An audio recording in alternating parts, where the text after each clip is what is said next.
Well,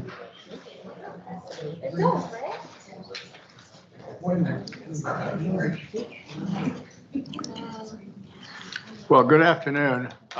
It's 1 o'clock.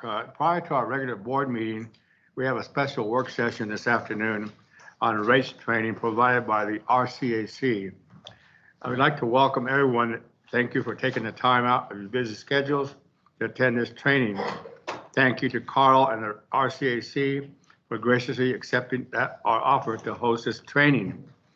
Little information on what RCAC does. RCAC, or Rural Community Assistance Corporation, is a nonprofit organization that assists rural and indigenous communities by providing technical assistance, financial resources, advocacy, and trainings.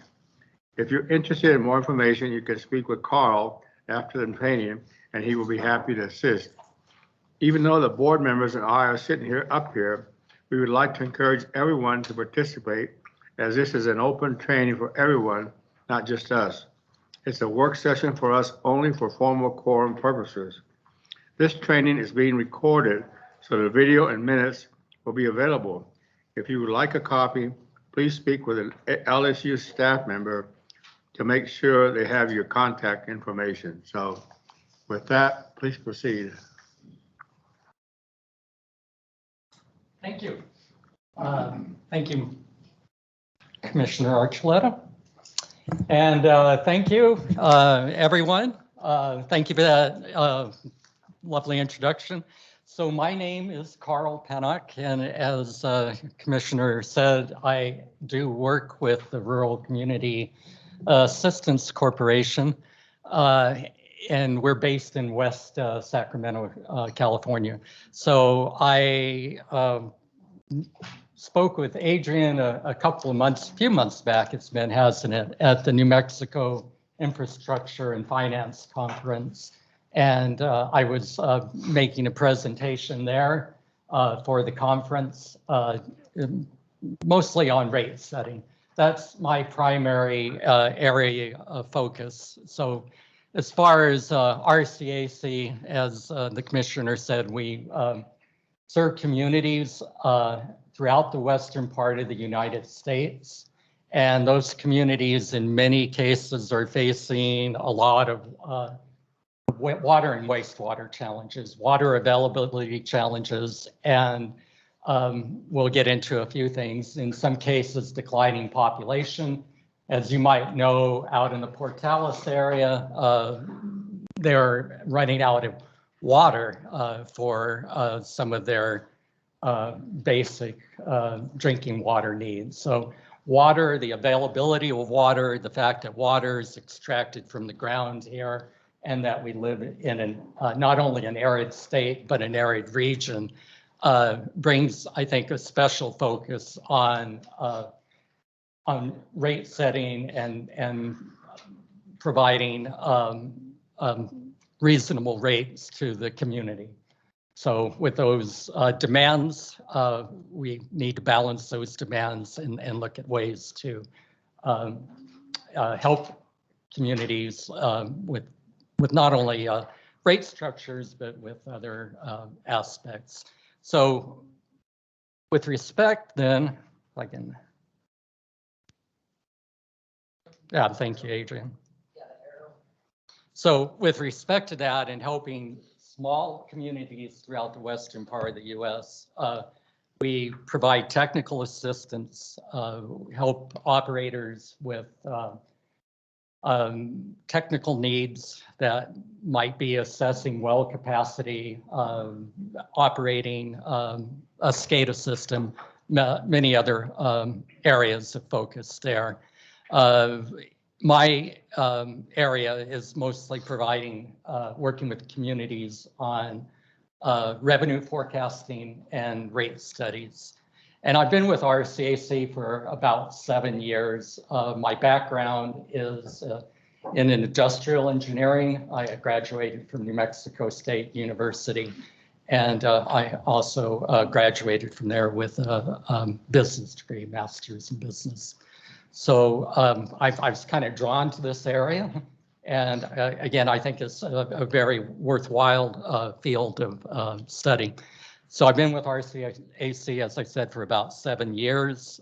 Some of our other areas are providing median household income studies, surveys rather. Does anyone know what that is? Very good. Okay. Well, anyone here from a smaller community in the, okay, I know some people may, we were inviting some smaller communities from around the area.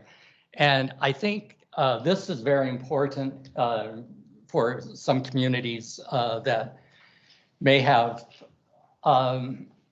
their income determined by census figures. And in a lot of cases, that doesn't really portray the true situation on the ground for a lot of these very small communities. So to enable funding for a lot of these small communities, we actually go out and do a community income survey.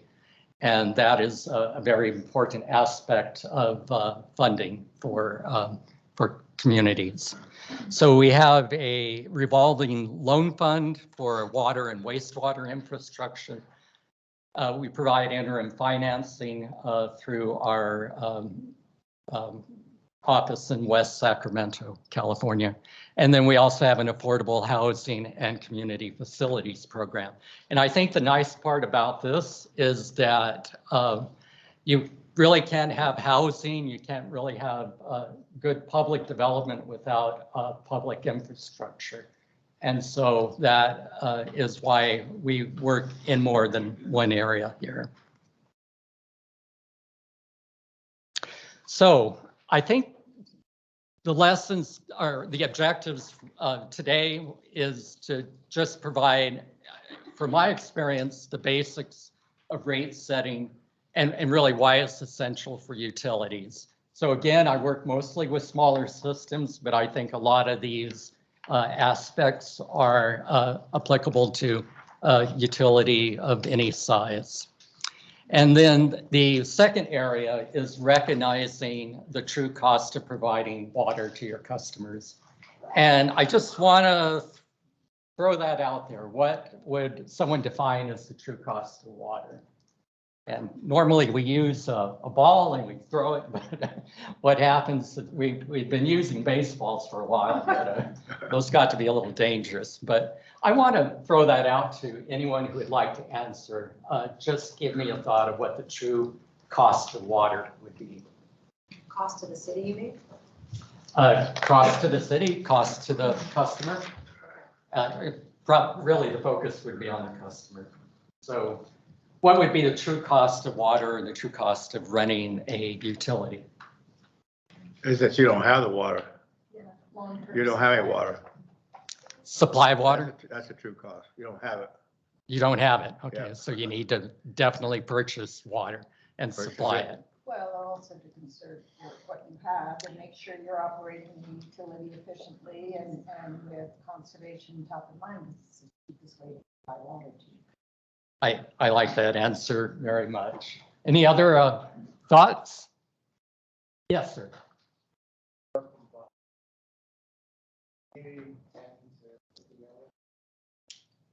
It would be the cost, right? And it does, yeah, it does vary very much. And the interesting thing about what you brought up right there is that each community, you know, whether it's the size of Chicago or, oh, I'm sorry. Yeah, thank you. So the interesting thing that the gentleman brought up is that each community, whether it's the size of Chicago or the size of a smaller town, has the same responsibility under the Safe Drinking Water Act to provide clean water. So there are definitely economies of scale there, and I'm sure some of these economies apply to the city of Las Cruces. So thank you. That's an excellent point. We'll talk a bit more about that. So, but I wanted to change, maybe just put this in a different light of some of the challenges facing many New Mexico utilities. So by and large, utilities, especially small utilities in New Mexico, get their water from groundwater sources. So here are some of the main things that we've been identifying, at least in my work with smaller communities throughout the Western US. First, the replacement of aging infrastructure. A lot of small communities in New Mexico where water systems were funded under the Sanitary Projects Act. That dates back from about 1947. And New Mexico was really, I think, pretty enlightened in setting up that act, because prior to that time, there had been a lot of basically waterborne diseases in New Mexico, especially with maternal care became a very large issue. And so back in 47, New Mexico set up this Sanitary Projects Act to help communities then provide water infrastructure to citizens of rural communities. The interesting thing about that is that a lot of these water systems were built in the 50s, and we have some water systems that were built much earlier. Neighbor to the north, Truth or Consequences, has some distribution line that was made out of wood that, you know, dates from the last century. They're trying to update their infrastructure.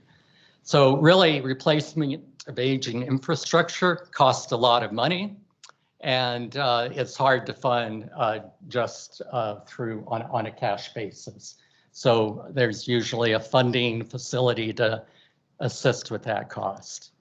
And then we have increasing operation and maintenance costs. Part of this is driven by increasing regulations. How many people have heard of PFAs? So this is a new thing that's come on. The city of Las Cruces is going to have to deal with this issue. Many other communities will have to also. So the cost of taking care of those requirements, you know, is a new cost upon the system. And so just in general, increasing not only new requirements, but existing cost. Everyone knows what's been going on with inflation for the past several years. I think it's gone up about somewhere on the order of 20 to 25% since 2019. So we're in a very high inflationary period. Those costs are being reflected in operation and maintenance.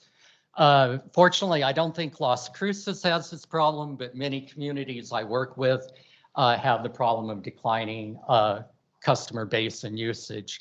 There are many small communities on the eastern plains of New Mexico that are declining in population. So that makes it difficult to provide that economy of scale.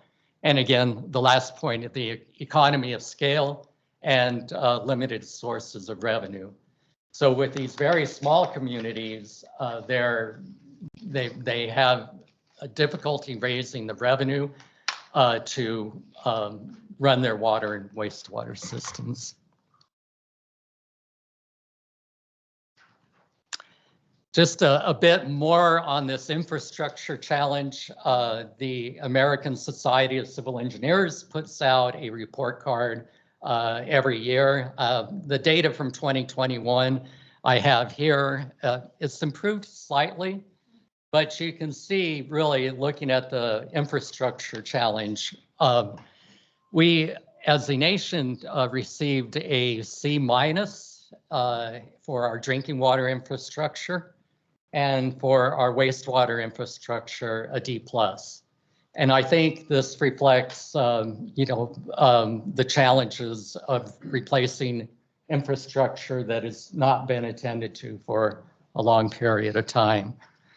The need in New Mexico is about $14 billion for water. This was as of 2021, and about $321 million for wastewater systems. One interesting thing I think to look at here is what do public water system charge for rates? And we can see here the New Mexico Environment Department puts out a rate survey every year. And I think what's interesting about this is the spread. The average rate, let's say for above 10,000 connections is 26.19. And let's say 50 to 200 connections is about 46.52. This in part reflects the economies of scale. So if you have a larger system with more users, you can distribute that cost among different customers. It also, I think, between the minimum and maximum rate, it might also reflect that a lot of systems aren't looking at their rates on a year-to-year basis. A lot of systems I work with, they'll say, we don't want to raise rates by any cost or means. We want to keep them as low as possible. And really, that's not the best sign of a well-run utility, is keeping rates arbitrarily low. So there's that, issue. Maybe systems have not looked at adjusting the rates for a long period of time. But at any rate, I think this is worth looking at, just the spread of rates in the state of New Mexico. It used to be, the old saw was $1 a day for water was a reasonable cost. I think that amount has changed. We can take questions as you go, right? Yes, sir. Okay, Ms. Bacoma has a question. Actually, I had a question, sorry. I'm just curious, I should know this. So how many connections do we have? I know our service population is on the order of 100,000, but what is our number of connections? Mr. Chairman, Commissioner Bardwell, we have approximately 35,000 connections. Thank you. And I think that works to the city's advantage, because in many cases it does have that economy of scale. But this I think is just a very interesting a way to compare water rates throughout the state of New Mexico based on the number of connections. And then if we look at sewer rates, there's a there's a spread there.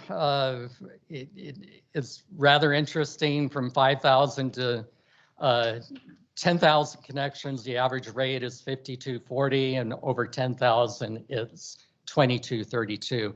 I think the weakness here is perhaps the number of connections. This is a much smaller number of participants in this survey, but it does give you maybe a flavor for some of the charges. The Drinking Water Bureau has been working on this for a number of years, and I think if you have a chance to participate in the survey, it would be beneficial. So a few things I wanted to look at was, of course, the function of water rates is to collect the true cost of water and then identify the fair distribution of these costs. And that includes then recognizing water usage goals. And we'll get into different types of rate structures in the survey.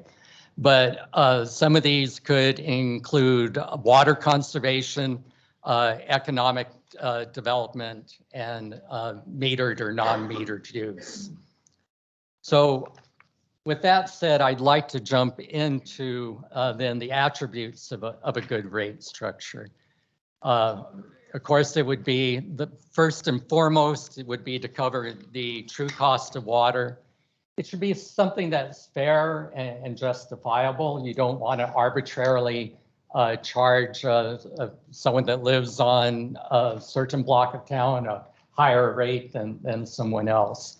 And if you do establish rates, then those rates should be justifiable. Finally, I think from our perspective, the rates should be easy to understand and implement.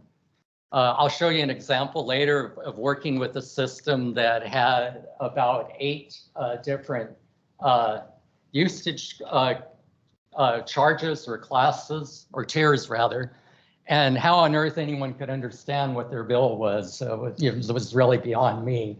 But these things tend to kind of aggregate over time. And if you haven't really looked at your rates, the tendency is someone will say in a small community, sometimes they'll say, well, let's do this, let's add it on to that. And then what happens is that the rate structure becomes very unwieldy.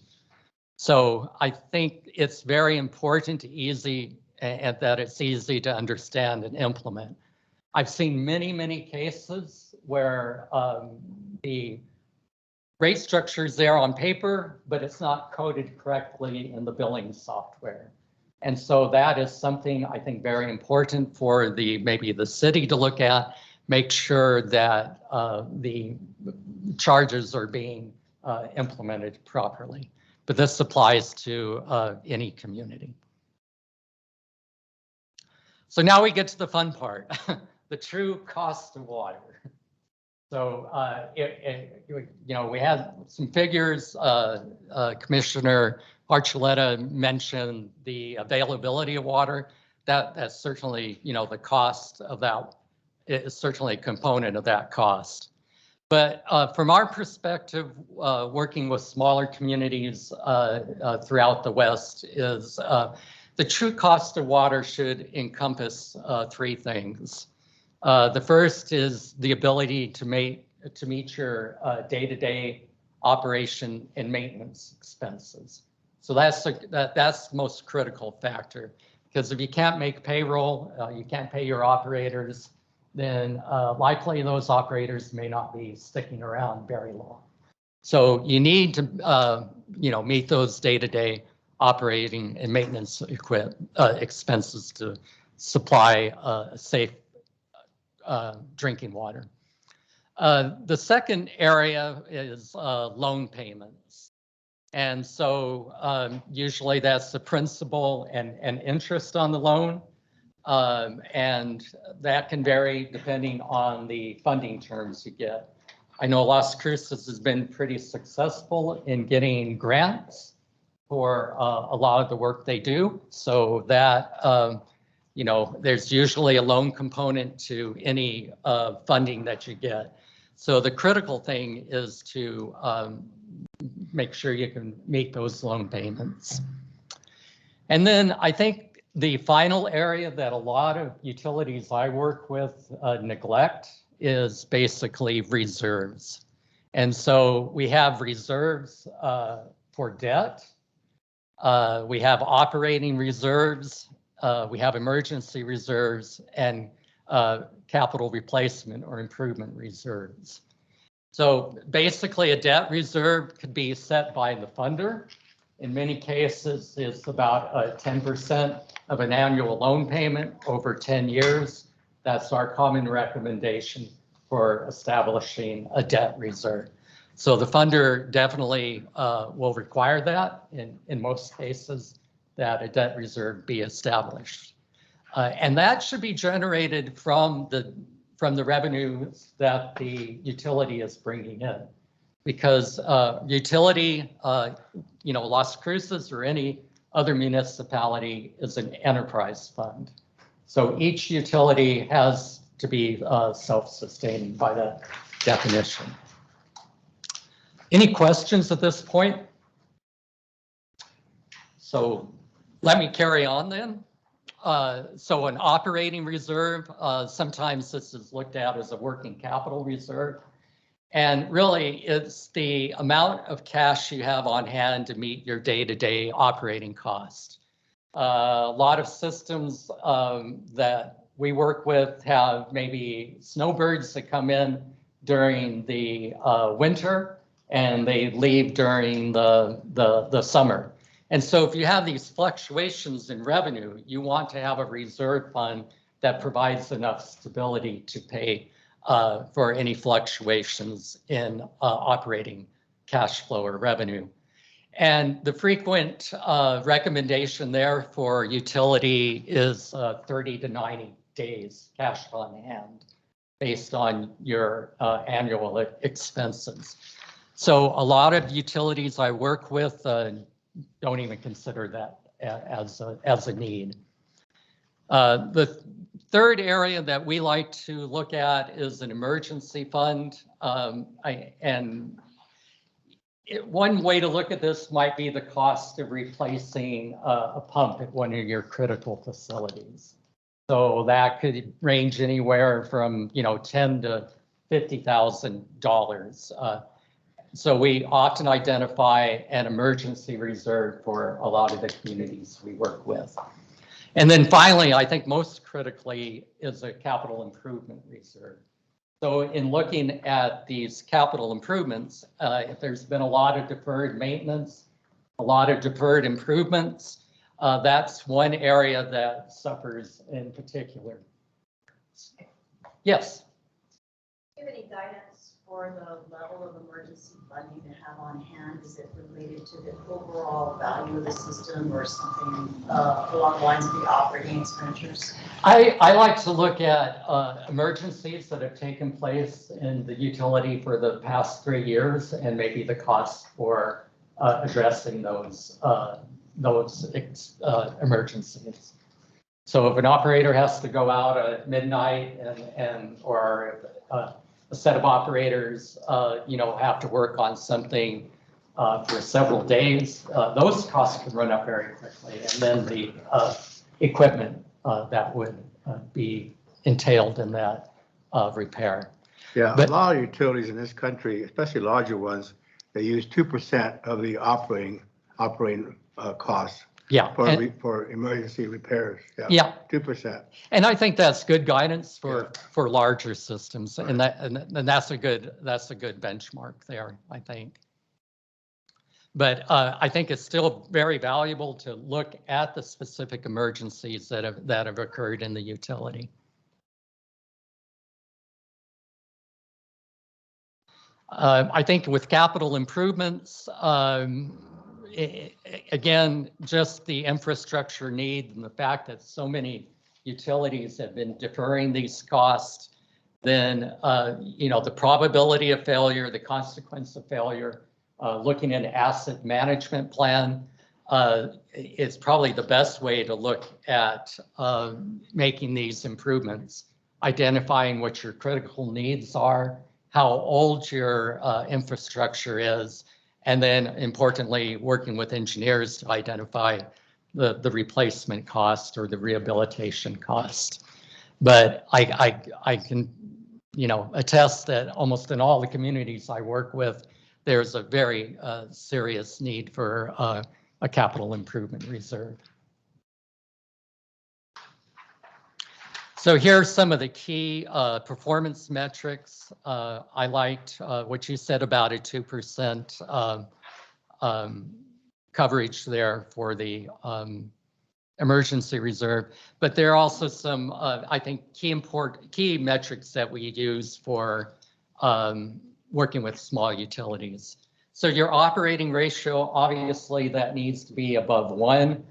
That's the amount of revenue that you versus your day-to-day operating cost. If you're not making payroll, I guarantee there are going to be some problems. So at the very minimum 1, I like to see it between 1.2 to 1.5, but of course it'll vary by utility. But at a minimum, that should be 1. A debt coverage ratio then is basically the net revenue that you have available for debt.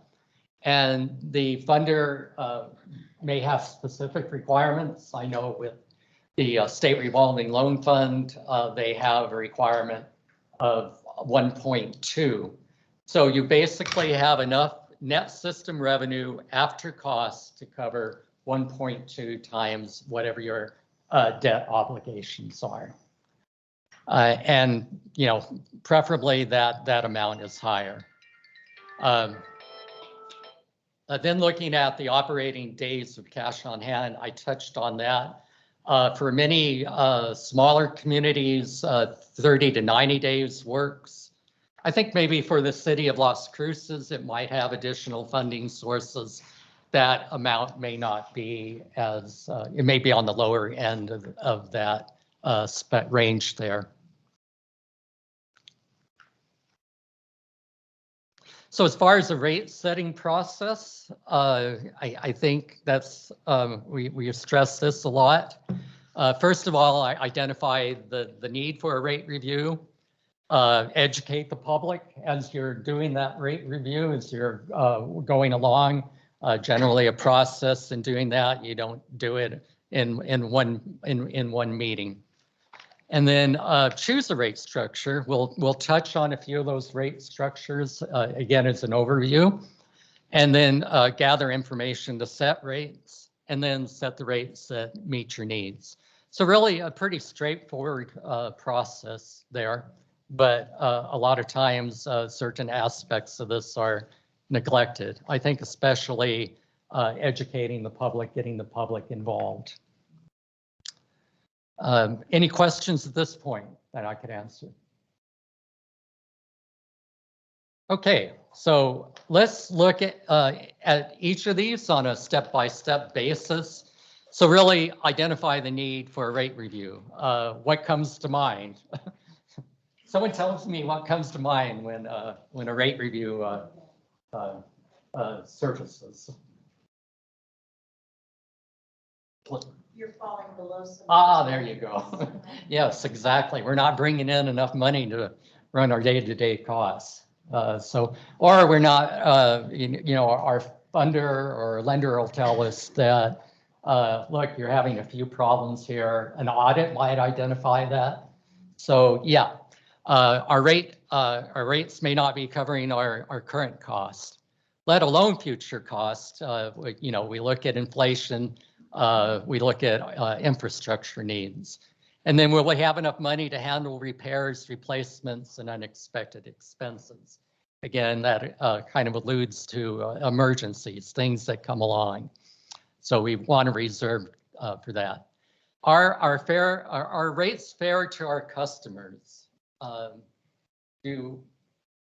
If you have metered rates, it may not be the fairest thing to charge everyone a flat rate, because you have the ability to measure water consumption. And if you're charging someone $5 a month for water service as a flat rate, then you're not being fair to your customers. So the idea is to look at that and try to establish some level of equity there. Are we building new facilities? Well, I'm sure Las Cruces is in the process of that all the time. They probably have a 5-year capital improvement plan, and those improvements then should be factored into future rates as you're dealing with an enterprise fund here. Are we going to apply for grants or loans? I suspect Las Cruces will, and almost every community in the state will applies for grants of some loan or of some nature or another. The interesting aspect here is that those grants are in many times very competitive. So if you're looking for a 100% grant, that may not be a realistic assumption, a way to operate the the utility. So definitely want to look at what types of grants and loans you're applying for, looking at interest rates, maybe looking at refinancing loans that you might have. So that's an opportunity there. And then we've just came out of a very, I think, unusual phase over the last several years with supply chain shortages and just in general inflation rate being elevated. So what about the economy and inflation and interest rates? Is our population growing or declining? Maybe someone here could tell me about the population of Las Cruces. I live in Mesilla Park, so but at what percent do we know? 1.2. 1.2, excellent. And that's a very healthy clip, actually. There are some communities in the county that are not growing at that rate. 0.5% rate might be reasonable. a small increase, but again, there are many, many communities in the state of New Mexico, especially small rural communities that are losing population. So that makes setting rates a tough proposition.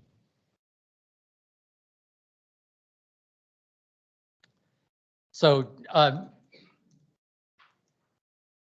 again, identifying that need for a rate review. Of course, you want to do an annual budget review, and I think in doing your annual budget, that's a great time to review rates. Are, things you would ask, are current costs exceeding current revenues? Are some costs missing from the budget? Does the utility provide for retirement for its utility workers? Does the utility pay the appropriate forms of insurance in its utility fund? So we're looking for not only the proper amounts to budget, but also completeness in that budgeting. So that would be part of the review of the current budget. And then I think critically then are reserve accounts being funded. So does the utility here have an emergency fund? I suspect it is an emergency fund. There might be room for additional reserves, but yeah, look at those reserves and see that they are being appropriately funded. Then review the system's current condition. Again, this is a recurring problem. If you've had a well that's been in the ground for 60 years, you might have a problem with the operation of that well. What about meters? If you have meters that have been in the ground for, been there for 30 or 40 years, what happens to a meter over time? What's that? Aha, very good. So that's your, that's your piggy bank that you're losing money off. So thank you for that. So, equipment requires replacement that can reduce the, bring in additional revenue in many cases. Systems out of compliance with regulations. Is maybe utility director here could tell me about a few of the regulations that you have to work with. Mr. Chairman, Mr. Penna, yes, there's lots of regulations, whether it's water quality, whether it's OSHA. There's numerable regulations that we need to come across and overcome. And it's amazing how over the years there could be a lot of new regulations one year, and then the next year it just depends on when they actually end up hitting. Yeah, thank you. Thank Ms. you. Widmer. And think how these regulations, again, you're required to provide safe drinking water to all of your customers, regardless of community size. Imagine how this hits a community of maybe 500 connections, or any small community in the state. Get a feeling for that. And working directly with these communities, it is becoming a very challenging task to work with different agencies with new regulations being implemented all the time. So again, that is one area when you're looking at the system condition. And then anticipating future needs. And of course, there might be new regulations like with the PFAs. There will be loan payments for improvements. You want to look at maybe a 5 to 6 year planning period and identify what those needs are. And as you're doing that, as you're reviewing rates, educate the public, hold meetings, encourage participation. A lot of communities we work with, sometimes this is done around an annual meeting, and very small communities will have a picnic, and then this helps start the conversation. The Consumer Confidence Report is a very good way to discuss or bring attention to the need for utility needs.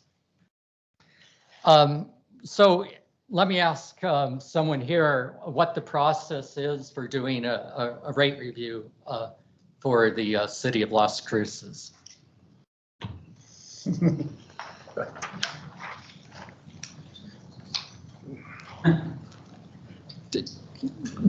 The typical approach is to hold a number of public meetings, which I'm sure you do. You probably have an advisory board, but this is really the opportunity to bring, you know, the needs of the utility, look at the budget, you know, look at it from a financial perspective, and share that information with the customers.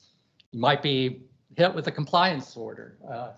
You know, sometimes these things come up.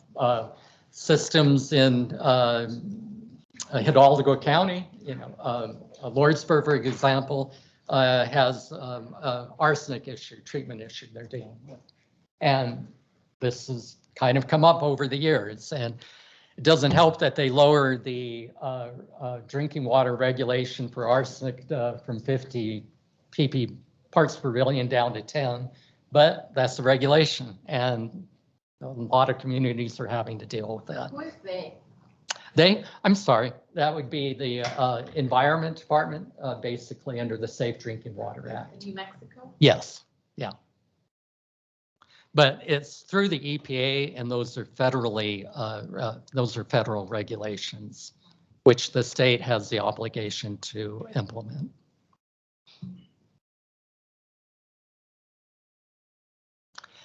I wanted to go through a few different types of water rates, beginning, well, we'll look at the flat rate, then we'll look at a uniform block rate, a decreasing block rate, and an increasing block rate.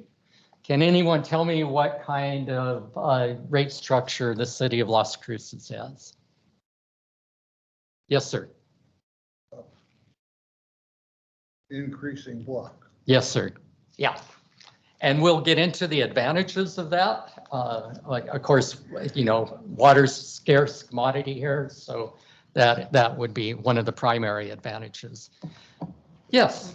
Another water rate type that we see in New Mexico, I think maybe Albuquerque, Santa Fe has seasonal as well, so seasonal increasing block rate. Exactly. And I think larger cities can do that. And if you can categorize the customer class or who that applies to, that's a very good approach. But I'm going to really talk about the four basic types, and this is really applies to most communities. And so the flat rate, I mentioned $15 a month. Unlimited usage of water. So if again, if you have meters, and some communities do this, they do it for sewer rates a lot of times. But you know, water or sewer rates, you charge a flat charge. So someone maybe on a fixed income is paying the same amount as an elementary school. So you can almost see the disparity there. And it has no reflection on what on the water usage. So essentially, under this construct, you know, you might have a $35 amount charge, use as much as you want. Very simple to administer. You know, you have a pretty good idea how much revenue you get if you're charging everyone that amount. So that's a certain advantage to that.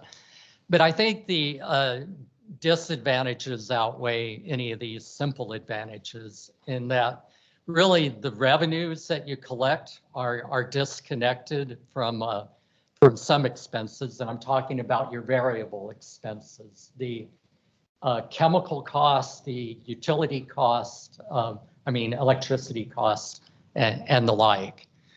So there's no connection between that revenue you're bringing in and those variable expenses.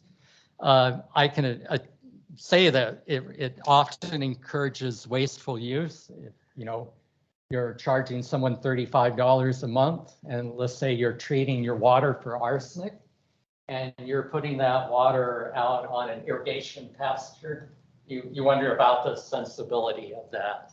So that is, I think, a wasteful use of a precious resource, in my opinion. Again, it may be unfair, as we discussed, and it's definitely discouraged by funders. Of course, Las Cruces meters, so I think none of this would apply. But in the small systems I work with, this is a condition of funding that meters be installed. So another rate structure would be, pardon me, it would be the uniform block rate. And you have a base rate and a uniform usage or unit charge. I think it's fairer than the flat rate because it does recognize the amount of water that's consumed, although it's on a on a flat level there. So an example of this might be a $25 base rate, and then you charge a penny per gallon used. So that would be an example of a uniform charge. It's more complex to administer, but it's by the same token, I think it's fair to customers there. So let's move on here. Then another type would be a decreasing block rate. That is an example of that would be your $25 base rate. Then you have different tiers, different unit charges based on the amount of water used.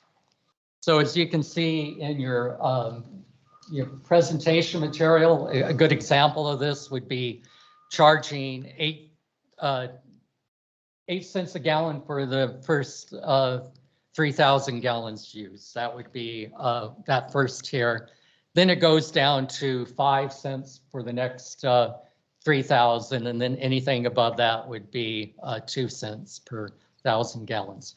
Can anyone tell me where this might be helpful for a utility?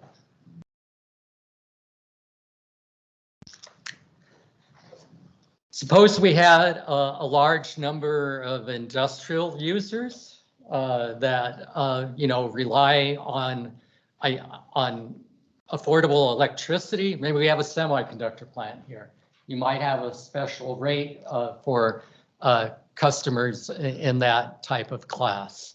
Or you might have a greenhouse that obviously uses a lot of water, but a greenhouse might employ a number of people. So you might have instances where a decreasing block rate might serve the community's interest. Carl, these type of rates were pretty common many years ago, many years ago. But in the arid Southwest, as you know, and I'm talking about the whole arid Southwest, not just New Mexico, the only rate structure that makes sense is an increasing block rate structure of some type. Everything else doesn't make any sense for the arid Southwest. I couldn't agree with you Even though more. you bring it up, but they're not really applicable to. It's a good point. I think with surface water systems back east, when you have an abundant, almost unlimited supply of water, this is a good approach. Yeah, but not here. Yeah, but I think it's good to point out that there are these different types. Rates can be tailored to different customers. But I think to your point, Commissioner, this is by far the common rate structure in New Mexico, or the one that at least we encourage, and that would be an increasing block rate. So can someone tell me the advantage of an increasing block rate off the top of your head? Yeah, that would be good. What else comes to mind? Water efficiency, conservation. Conservation. Cheated though, you saw the paper. Well, yeah, that's the huge one, really, conservation. We're dealing with a very limited resource. Again, I mentioned there are communities out on the Eastern Plains that are basically running out of water. And so, you know, until maybe the water project comes in and starts to supply water to these communities, some of them are going to be very, very low on water and face some very critical challenges. And having grown up in Las Cruces, I'm, you know, pretty aware of what's happened to the water table around here. And as you draw down on the water table, then maybe the quality of water might be diminished over time. So we're talking about the need to conserve water because water becomes, you know, more expensive and harder to extract. And just the availability becomes an issue. So again, this is just the inverse of that decreasing block rate, where we're looking at a 2 cent per 1,000 gallons up to 3,000, 5 cents from 3 to 6, and 8 cents above 6,000 gallons. So some basic considerations. Well, you know, what are the meter requirements? Is your system metered or not metered? If it's not metered, you're basically stuck with a flat charge. And then customer usage. Often, well, what we do when we do a rate study is look at maybe water production over a 3-year period, but then we also look at consumption patterns and look at which you know, which groups are using the most water, not only in categories, but just by usage blocks. And that could help then identify your revenue need. The cost of water production, well, I think that's fairly, you know, straightforward.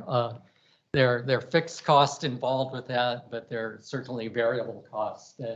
Electricity to extract the water out of the ground and to treat water.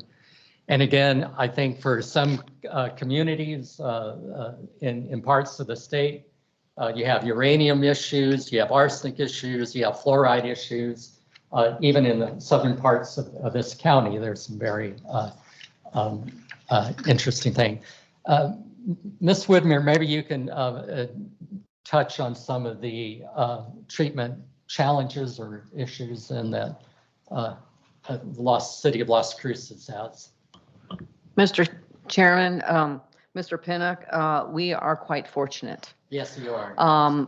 Most of the treatment that we're having to do is in a few wells, we will use a polyphosphate to keep iron and manganese in suspension because it just has a little more than we prefer because it'll fall out too soon and then we get calls for discolored water, which then causes us to have to go out and flush the water, which of course we believe is a waste of water. Right. So we do use polyphosphate related to that.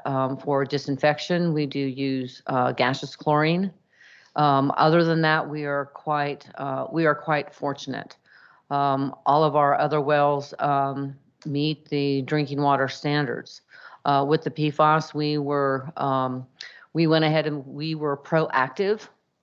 And even though there was the UMCR 5 that required X number of wells to get tested for PFAS, we went ahead and we spent the additional money and we looked at all of our wells to make sure where we were at. And we are happy that all of our wells are below the new regulations by EPA. So we're really happy about that. There's other items. We do have some wells that are not in use, and those are specifically, we do have a well that has high uranium, and so there's no need to utilize that particular well, but it's still useful in pulling water level information. So we do keep an eye on that. So we're very fortunate because there's portions that are north of us that have arsenic issues. Obviously, south of us have arsenic issues, and we're just very fortunate that I would call us in the sweet spot. Yeah, and I agree with that. I think you're very fortunate to have a very proactive utility staff too that has been here a long time and recognizes some of these problems and some of these regulatory challenges and jumps on them. So thank you for that. So again, the cost of water production, that can vary from community to community. And that really makes, just looking at the average rates in the state of New Mexico, it's useful information, but every community has a unique set of challenges. So that may not, just because it's the average rate might be $35, $40, that may not be appropriate, for the city of Las Cruces.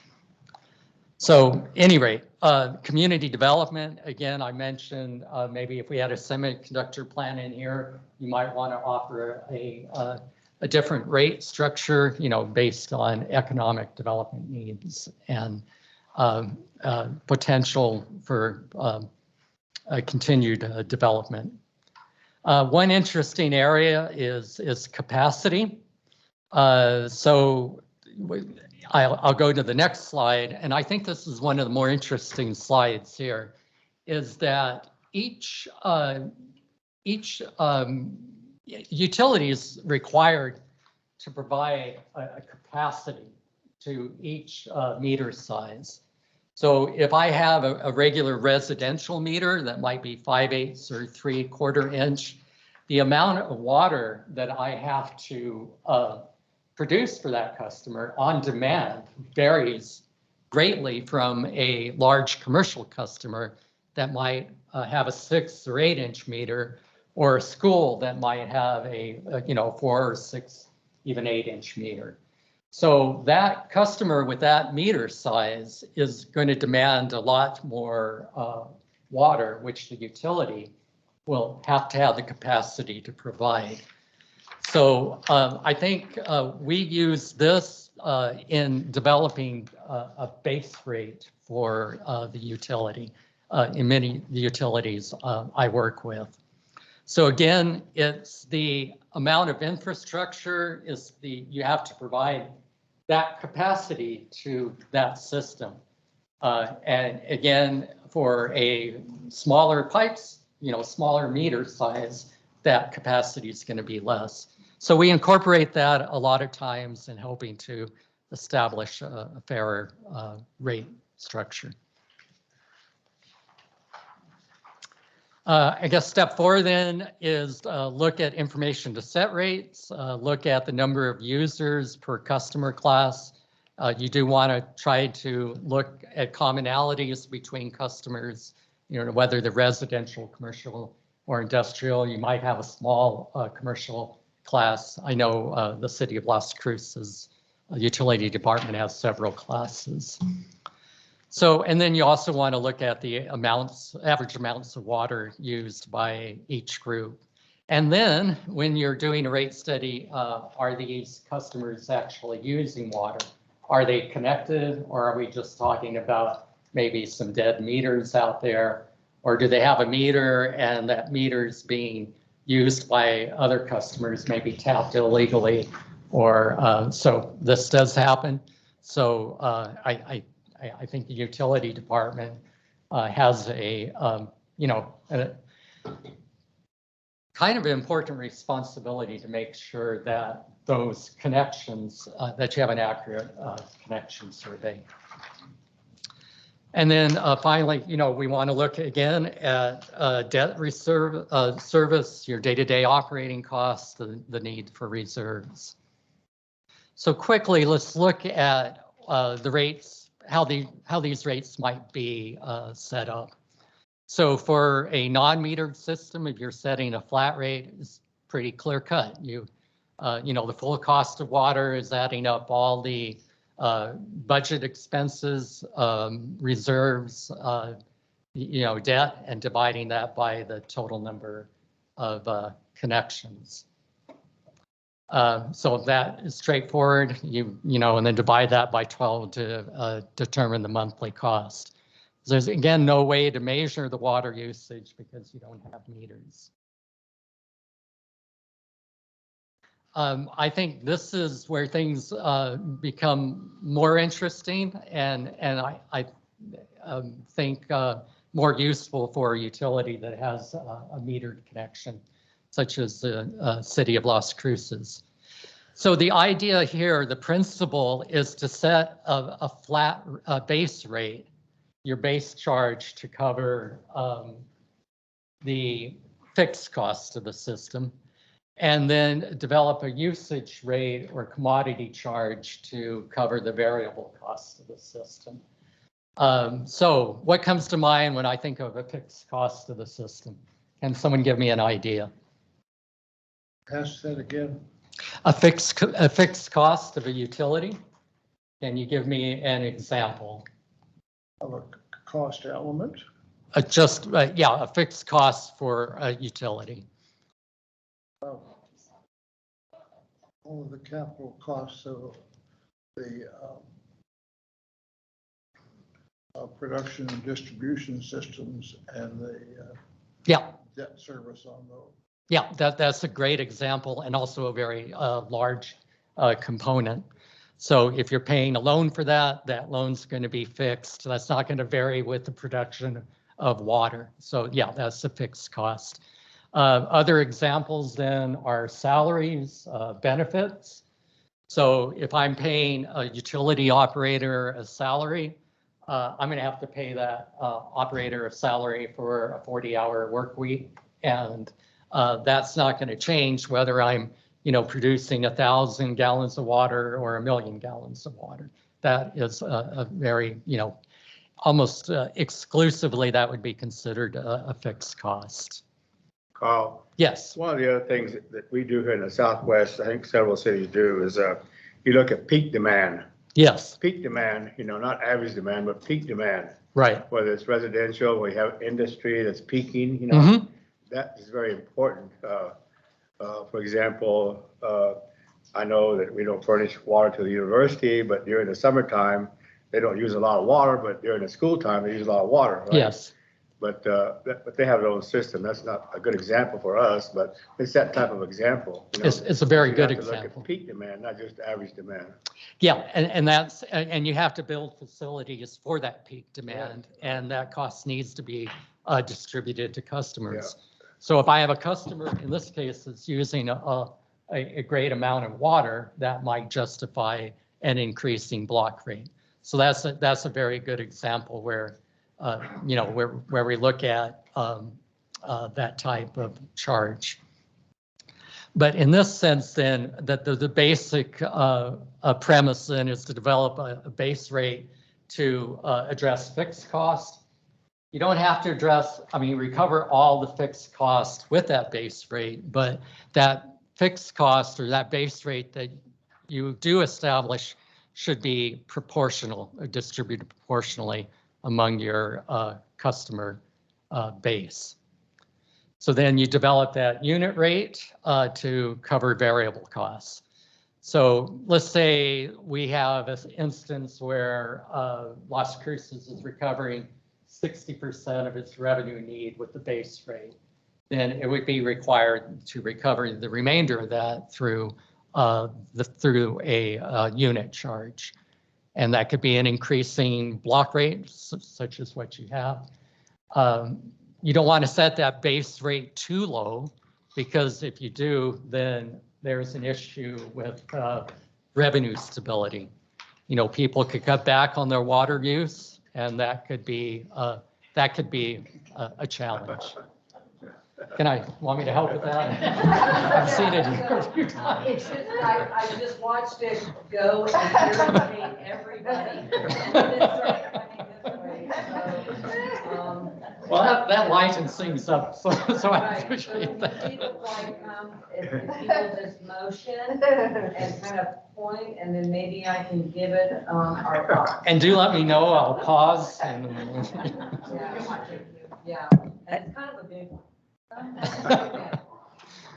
Chair, Do it very discreetly. Chair, I just have one question. So I don't know if Las Cruces still does, but they had a subsistence rate. And I'm wondering, do you still have that? Where you were, maybe you had, that was lower than your base rate or something? No, I've just seen it in the rate structure in the past, as you had a subsistence rate. No? Mr. Chairman, Commissioner Bardwell, I do not believe that is a current item. Well, I think what you might be talking about, 4 years ago, we changed it to where the first 3,000 gallons, the customers don't pay for that, remember? That's in our water rate. So that's kind of a lifeline, because there are single or even a couple that might be living in a small home, no landscaping, whatever. They could probably get by with 3,000 gallons, you know? Yep. So they would pay the fixed rate, but not the commodity charge. Or someone on a fixed Yeah, so income. we made that change Yeah. about 4 years ago, right? Four or 5 years ago? Yeah. We raised the limit, but Yeah. there's always been this notion of a lifeline Lifeline. rate, either at some reduced commodity charge or, as the chair said, fold the first yay so much Mhm. into the base rate. And that can be very justifiable, because if you look at a water utility, it may take 2,000 to 3,000 gallons of water pushed through the system to deliver that water to the tap. So in that instance, that's the justification for that practice. The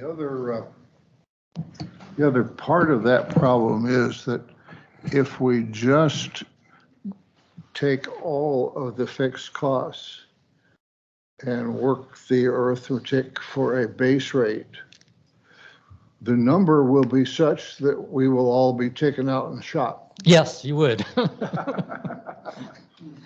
And that's a good point. That's why you basically don't recover all of your costs using the fixed, the base rate. So typical for utilities, about 80 or 90% of the total cost of utility are fixed cost. And so if you recovered that theoretical amount with your base charge, it would be very high and probably unpalatable to most of your customers. So yeah, excellent point.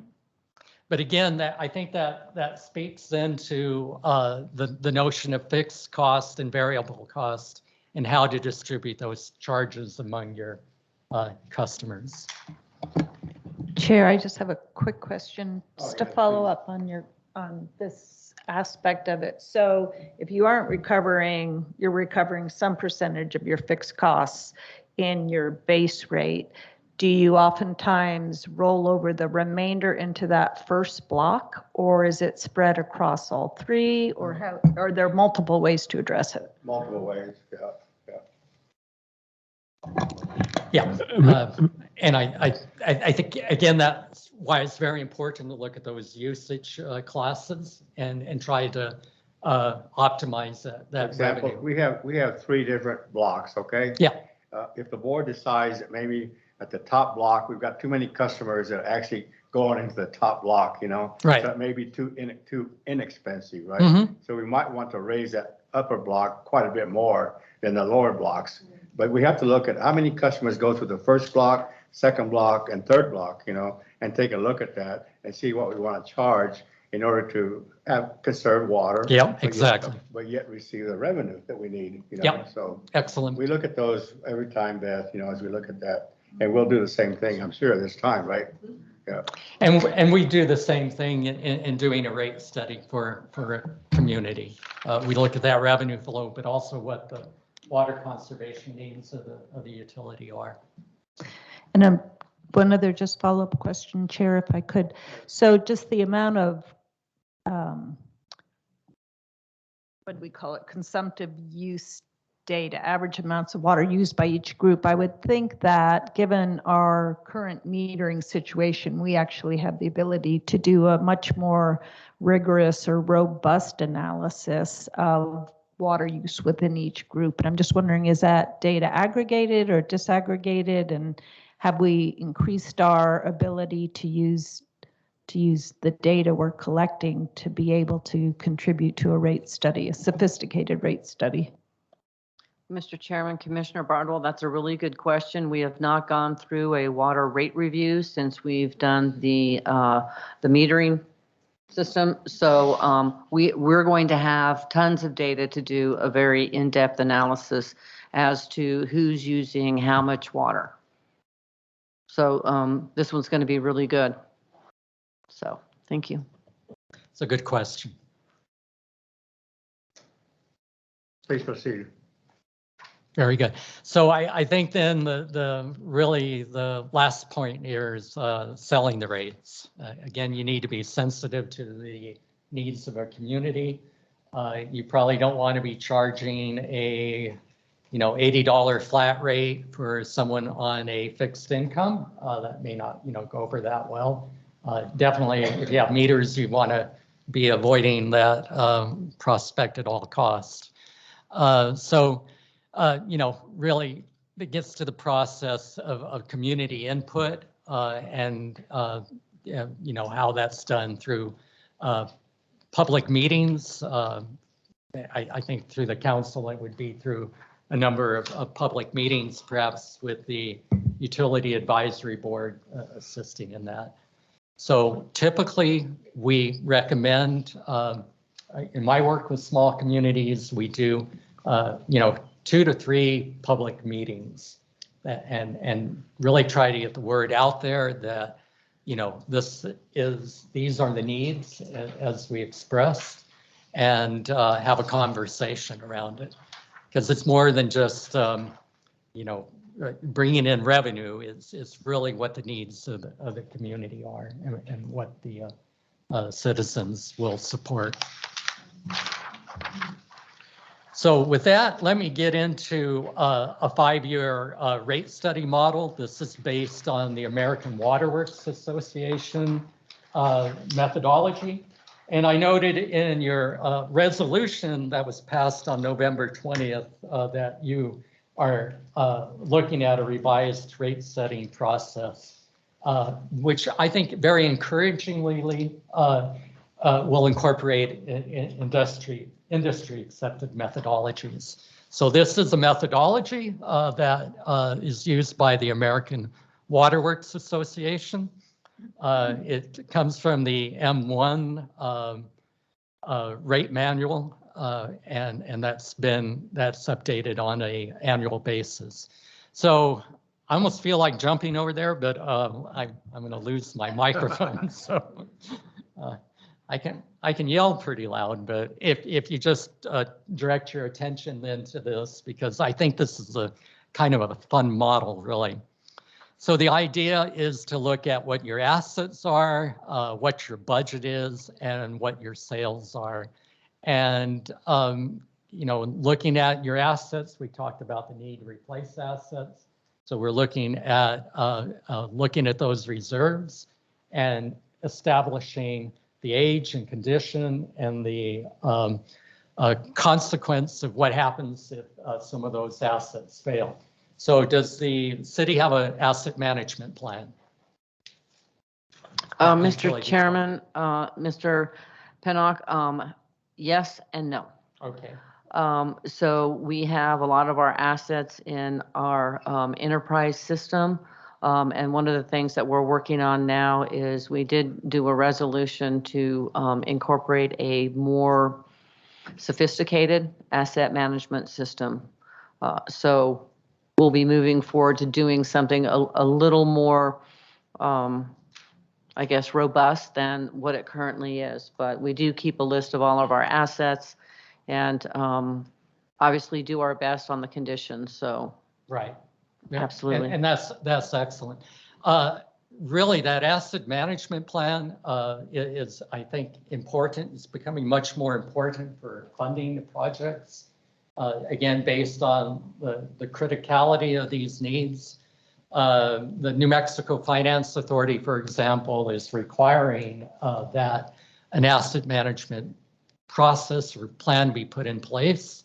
I think they give you several years to do it, but that's the way some of these funding mechanisms are moving now, where you really have to justify why you're establishing these reserves and that you're setting aside enough money to cover your replacement needs and rehabilitation needs. So that's the asset portion of it, where we look at that reserve calculation based on the condition, based on that asset management plan. And then we look at the budget. We like to look at 2 to 3 years of operating expenses. Can anyone tell me why 2 or 3 years instead of 5 or 10? I mean, Because they vary a lot, you know. yes, a very good point.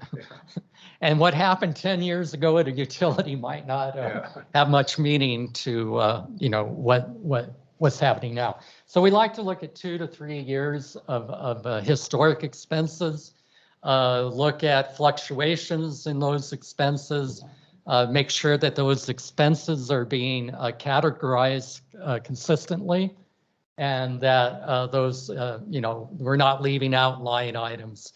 So we look at those expenses and look at any trends there, and then look at, you know, what's happened as far as inflation, implying some factor or applying some factor to that as far as the Question here, cost Commissioner adjustment. Bill. How does that square with the audited base year method? I'm not sure what you're referring to. Okay. This utility Right. takes a most recent year for which audited Okay. costs are known, Right. and then adjusts that base year to known and measurable changes, and that becomes the funding model. Not 2 or 3 years lumped together or weighted in any way, but just one base year adjusted. I see your point. And I think, you know, in developing a budget, I think the critical or key point here is that when you're looking at a budget, you are looking at what's happened maybe in the past couple of years, or, you know, in recent past. You're looking for variations in that budget, but you would still have you would still be using the information to prepare that budget and then using that for forecasting purposes. Okay. So, so that, yeah, good point there. So then you apply whatever cost adjustment, you know, based on the different line items in that budget to develop a forecast. We like to develop a 5-year forecast, maybe for the same reason you don't use 10 years of previous data to, you know, develop a budget. You don't want to forecast 20 years in advance necessarily when developing a rate study, because you tell me what's going to happen in 20 years. So the idea is to limit it to maybe the needs of your capital improvement plan, where you have, you know, I've identified specific projects, and I think it's much more sensible to budget on a smaller time frame. So the recommendation from AWWA is a, you know, 5 to 6 year forecast period. So that gets into the, you know, takes care of the assets and budget.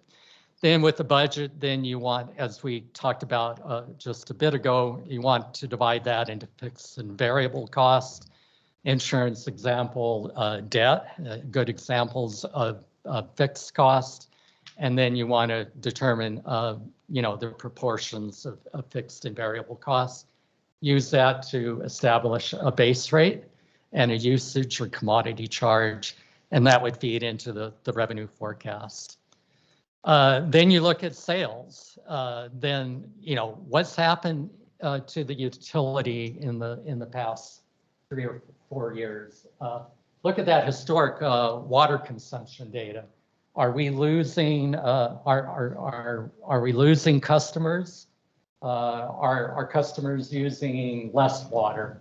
And then look at the different classes. So you might have an industrial user class that may not be using as much water. Appliances have become more efficient, so some of that cost may that usage may be going down. So be aware of that and incorporate that into the rate study. Here is an example of a 5-year forecast, budget forecast that we use with a lot of communities, smaller communities in particular. So we use the monthly metered service connections, the water sales basically derived from that. There might be other operating sources of revenue, but really for a small utility, that monthly cost, did you get it? Maybe. There was one right here. Oh, I looked wow. around to see who was looking, but. They must like the presentation. Any rate, getting back to this. Oh, key moment. Oh, there he is. My Land? 5-year budget Yes. forecast. Okay, It's so on the budget. I'm really sorry. Wait, hold that. Oh, what's? That was the 5th year revenue you ever read. Take down. Sorry. Stable, since it likes. Okay, well, let's sweep through this. So thank you for your patience here. So at any rate, so we look at basically this budget forecast is an operating budget forecast. We want to know how the utility is performing, on what revenue they're bringing in on a year-to-year basis as an enterprise fund to help pay for its needs. So, and again, most of this revenue is going to be derived from water or sewer rates. If there is a rate adjustment indicated, it would be additional revenue from, service rate adjustments. There might be an adjustment for uncollected accounts. We can note that here. And that basically gives us the total adjusted operating revenue. Then on top of that, you have your base operating expenses. These are just the normal recurring costs of operating utility. And that would be expressed there. It does not include capital costs, but there might be additional base operating expenses associated with running a project. So let's say that you installed an arsenic treatment system here. The first thing that might go up would be membranes to, consumables to operate that system. You might need additional training for your operators to run that system. Again, I think Las Cruces is blessed in many ways, but you want to capture these additional operating expenses. And so then, just basically after that's taken into account, plus other sources, I would call them eligible sources of revenue. You might have some gross receipt tax sharing, a 1/8 share, or you might have interest on your reserves. And this is a big one that a lot of people forget about, is that you can drive a fair amount of revenue by investing your funds appropriately. CDs, 1-year CDs recently were paying about 5%. So if you have an idea what your capital reserve needs are, and you can put some of that money that's not needed immediately into a 1-2-year CD, maybe a 5-year CD, that is an excellent revenue opportunity for the utility. So there's some subtle areas here where you can increase revenue without necessarily increasing rates. And we'll get into a couple more of these as we wrap up here.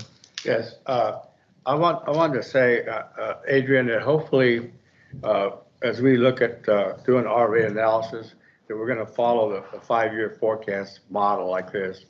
Because I think even though we've used a test year, when you use a test year, you're just kind of looking at a snapshot.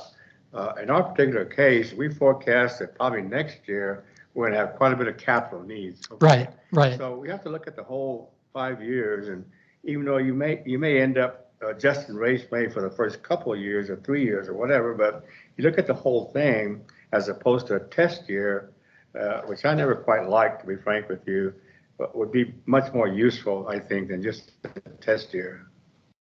What do you think, Adrian? Mr. Chairman, I concur with you, and the nice thing that I like about that is this 5-year rate study model is based on the American Water Works Association, Right. and they specifically have a manual associated with it, and I'm sure whichever consultant that we pay to be that third party to make sure it doesn't look like we're cooking any books, that takes all of our data and puts it together, will know how to actually end up using this methodology anyway. Okay. Thank great, you. Thank you. I appreciate that very much. Thank you. And I think the nice thing about the 5-year forecast model or budget model is that you have a framework in place. It can be reviewed every year, based during your annual budget review. So again, the nice thing about this from, I think, our perspective in working with communities is that we're bringing into play the need for these reserve accounts that we help communities establish. So often, those accounts aren't really thought of. They might have money in the bank, some amount of money, but it's not categorized for anything. And what happens a lot of time with the smaller communities, part of our frustration, is that the funder will see that and say, "Oh, you have $150,000. Well, apply it to this loan," without even recognizing that you need to set aside money for these key reserve accounts. So there's a process to do that, but many communities don't, and they often risk losing out on some funding opportunities. So I think getting closer here, some basic rate setting principles is make sure we're covering the full cost of service. Use system revenues to pay for water expenses only. Don't use them to subsidize the general fund, or for a lot of times that's happened before, or subsidize your neighboring wastewater utility because you're not itemizing the cost on that utility fully. So each utility is an enterprise unit, and that's the way they're meant to be run. Base structure on good budgets and customer records. So the completeness of those customer records are crucial.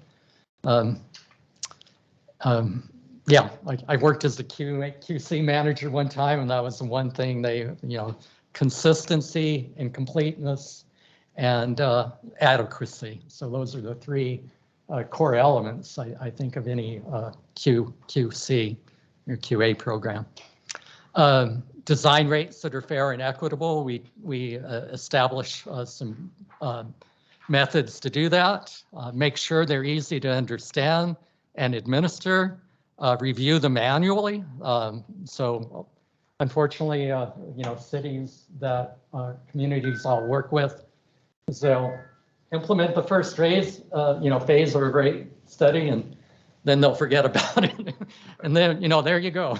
5 years, they're talking to someone again, what are we going to do? We adjusted rates by 50%, and now we're in the same boat 8 or 10 years later. So it's really crucial to keep an eye on that. And then educate customers on what the rates are and why they're needed. So basically some rate setting tips. We really encourage small annual adjustments that can keep pace with the rate of inflation. A lot of times we tie it to a consumer price index. And I see then, again, that was the idea in your resolution of November 20th of last year, was to do just that. The board would be authorized to an increase based on the consumer price index. What a lovely idea. So if I'm on a pension or something, and let's say I get a 6% increase due to Social Security, you know, on my pension or whatever, I can relate to that. I can say, okay, well, my water rates need, you know, to go up a commensurate amount because it costs money to operate a water or sewer utility. So that's a lovely way to keep on top of the game and not fall behind like so many communities do. Second thing would be to phase in large increases over a multi-year period. And that gets back to Commissioner Archuletta's point that, you know, the value of this 5-year budget, you're not going to be implementing all the improvements in 1 year. So why not phase your needs to do that and, you know, keep you operating on a sustainable basis. So you don't need to do a 50% increase in 1 year or 28% in 1 year. You might be able to have the opportunity to do smaller adjustments over a longer period of time. I really liked, again, looking at this resolution that, let me find it here. The council will stipulate that if a phased-in adjustment to utility rates is approved, the Las Cruces Utilities Board with council approval, there's that fly, can authorize an annual increase not to exceed 5%. So that, you know, in a way that's suggesting looking at phasing in increases over a number of years. And I tell you, the most difficult thing for me is to go to a community, a small municipality, and try to present a rate study and tell someone why a 30% increase is needed for the following year. It almost suggests that, you know, people have been asleep behind the wheel and have not really considered that need. So my strong recommendation would be to look at that CPI adjustment as you're looking at your rate structure. And then be aware of what your funding options and requirements are. And those are very quite substantially depending on the funder. But Las Cruces, I think, has been pretty successful in getting grants. Maybe you could inform us a little more, Ms. Widmer. Sure. Mr. Commissioner and Mr. Pinnock, we are always looking for grants, and we also go and ask for legislative funding. And so most recently, we were awarded a grant for doing a very important rehab on one of our tanks. Even though we have multitude of tanks that need the same kind of rehab, we just got notified that we got a grant related to that. So we're pretty happy about it. So we're going to keep trying for that kind of money. Excellent. Yeah. So for anybody else here, if you all have an opportunity to apply for the grants and the other programs that the state of New Mexico and the legislature provide, it is well worth it. Absolutely. And a lot of money out there right now, you know, bipartisan infrastructure bill, EPA funding. I don't know. Have to look for a. I have a smaller word for it.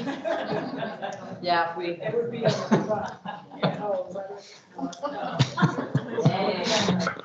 You guys have been extremely patient with this slide. Any rate, so yeah, be aware of those funding options. And you should probably have a sense of, as a utility, you know, as a larger utility too, that you have a fair amount of clout and you should, you know, take advantage of these opportunities, and they're quite impressive right now. With low interest rates, you know, we're dealing, what, a 5% interest rate environment. So that's further incentive in my opinion. Okay, I think the final thing, and we're gonna look at a couple of examples of a very odd rate structure, but don't make customers pay for poor management. So practices. So if someone's cheating on the system, you know, illegally tapping water, you're paying for it. You know, your other customers are paying for it, and that is definitely unfair to your utility customers. So, you know, bill customers in a timely manner, collect on delinquent accounts.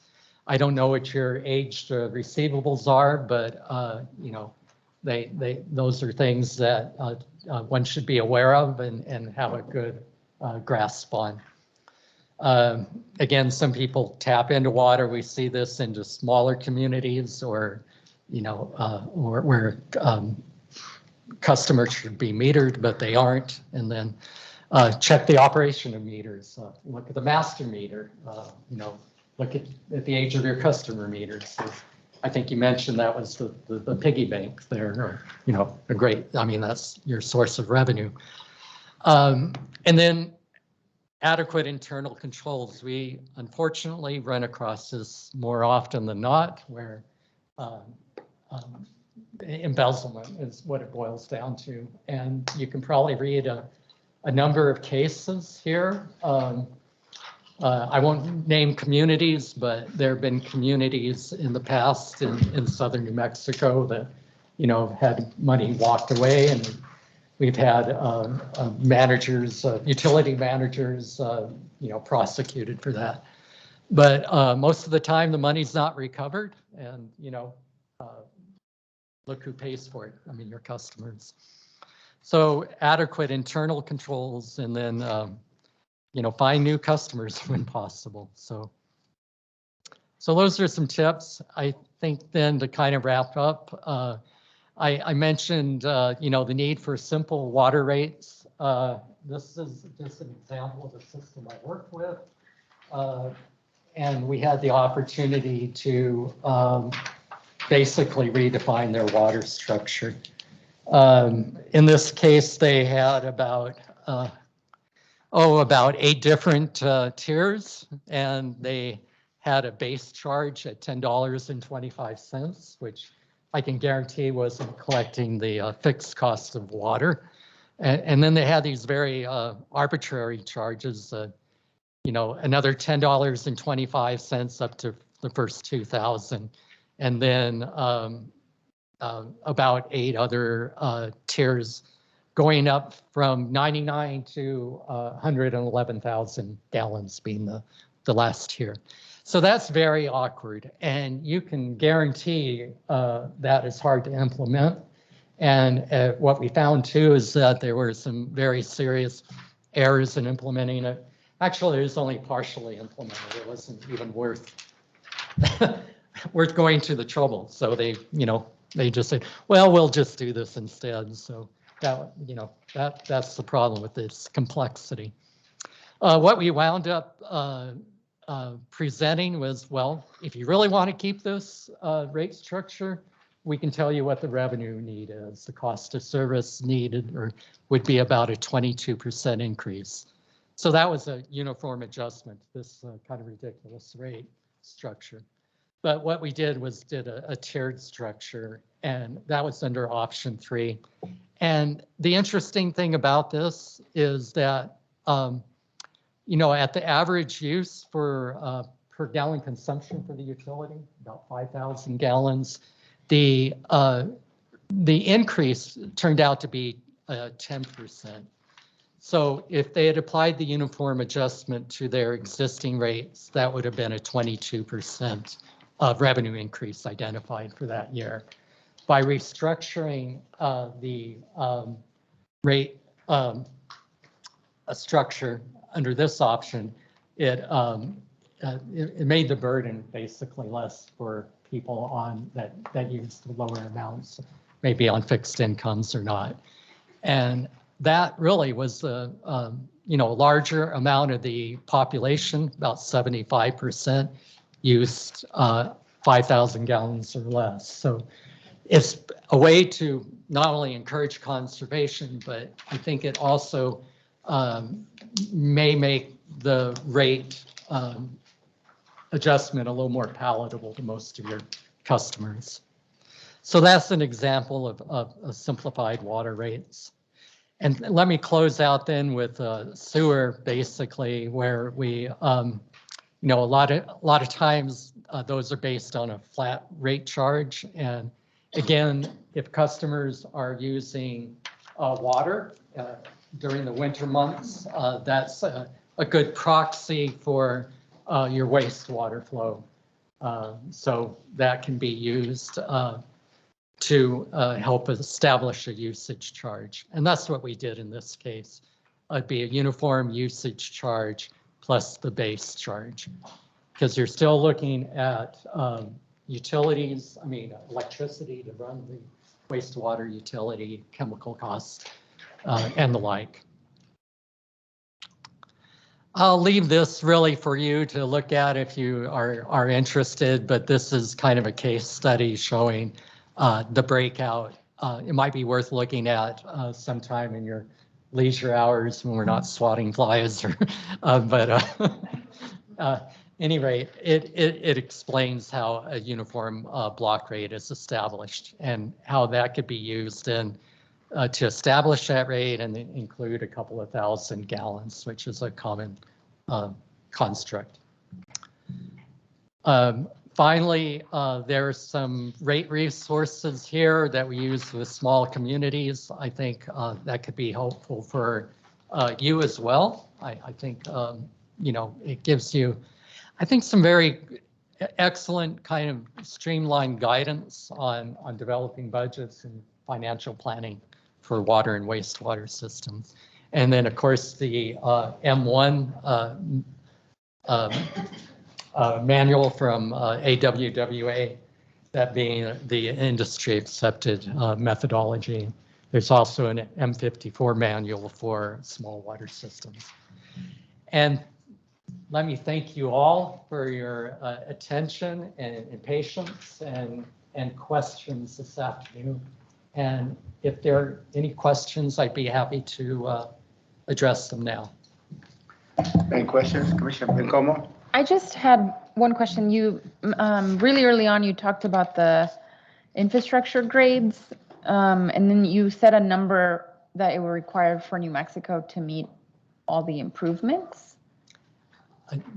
Run that by again. I think you said something like it would take New Mexico 40 billion or something. Those were figures from 2021. Let me touch on that. And this was what was identified in the the report card, the report by the American Society of Civil Engineers. But basically, New Mexico, the funding gap is about 14 billion. 14. In water over the next 20 years. And water infrastructure. Yeah. In water infrastructure. Yeah. Thank you.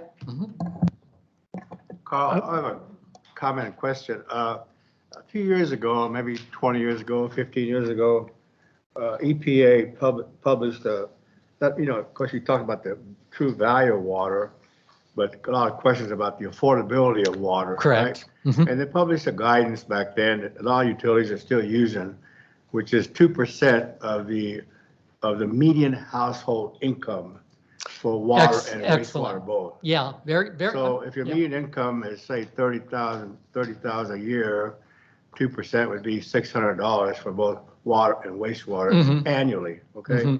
So I know in California, some of them use 3%, not 2%, but a number of utilities I know are using 2% for affordability, just as a guideline, It's And I not think that cast in is- concrete, but just a Right. guideline. Mhm. Do you use that or have you used that? We definitely take that into account, and when I work with communities, I take that into account. I think the EPA guidance was 2 to 2.5% for Right. water utilities. And then in aggregate, it's 4 to 4.5 for water and sewer. Right, sure, okay. But yes, definitely take that into account. And where I take that into account especially is looking at the average water use. So if you're, the average, look, we can drive that from working with the utility to establish that use, but typical benchmark might be 5,000 to 6,000. So I take that cost for 5,000 to 6,000 gallons use, and I divide it by the median household income. Okay, And what happens in many cases is that affordability is way above that figure. right, yeah. Uh-huh. That's what I found, yeah. It speaks to the usage, to the utility of an increasing block rate to reduce some of those affordability concerns. Okay, are there any questions from, One yes, more. Commissioner Little? I guess this is for Adrian and all. Are there impediments to switching models for this future rate study? Mr. Chairman, Commissioner Little, I don't think so because it's still based on an industry accepted methodology. So this is just a matter of maybe using a different one than what most of you were used to begin with. Okay. Thank you. Commissioner Simpson? Yeah, just to follow up on Chairman or Commissioner Bencomo's question, you also mentioned a number for New Mexico needs for investments in wastewater infrastructure. Yes, sir. Let me jump back to that. I think it was 320 million, a smaller need, but again, I think Thank you. that partly reflects the fact that a lot of rural communities do have water systems, but they have no sewer infrastructure. Let me get that a number. Had a smart way to get back Also, to this. because under the Clean Water Act back in the 70s, EPA put a lot of money until Reagan was elected into infrastructure for wastewater, as you know, to meet That's secondary true. standards. Thank you So for a lot of mentioning communities that. got wastewater facilities. Yeah. There was very little money for water. Yeah. Yeah, No, so yeah, that's that's happened. excellent point. Yeah. Yeah. So the need in New Mexico was 320 million. That's the funding gap. That's not the entire need. That's the funding gap to bring that up to par. Oh, thank you. So that's Yeah. not the, Yeah. yeah, that's not just the need. The That's need's correct. a lot It's more the than funding gap. Okay. I'll clarify that. that. Chairman, both I had water one and more sewer. question. You had two examples near the end, one for water and one for wastewater. And Right. my understanding, Adrian, is that we use your recommended structures for both water and wastewater right now, right? Right. Okay, thank you. Yeah. Any other questions? Is there anybody in the audience that has a question? No? Well, Carl, thank you very much. I think this has been good food for thought, It's you might say fairly basic in a way, but it's understandable, Right. It's Thank not you. way up high where people, because rate making is not that easily understood necessarily. But I Right. think it's basic information that all of us benefit from. And I think you've got a lot of good suggestions, so we appreciate you being here. And Adrian, thank you for making this available. Well, I appreciate you. the opportunity to share the work we've been doing. Okay, with that, we're scheduled to have our meeting at 3 o'clock, so let's take a 10-minute break and we'll begin our meeting at 3 o'clock. Thank you very much. Thank you all. Gotta stand up. Yeah. I thought it was pretty good, huh? Basic information, you know? Yeah, there was a whole lot of extraneous. Yeah. When you get around to Yes, okay, let me get it. public presentations, Yeah. using this basic structure, cutting out all the Invaluable, right? good language. Yeah, explain it, yeah, exactly, right, yeah.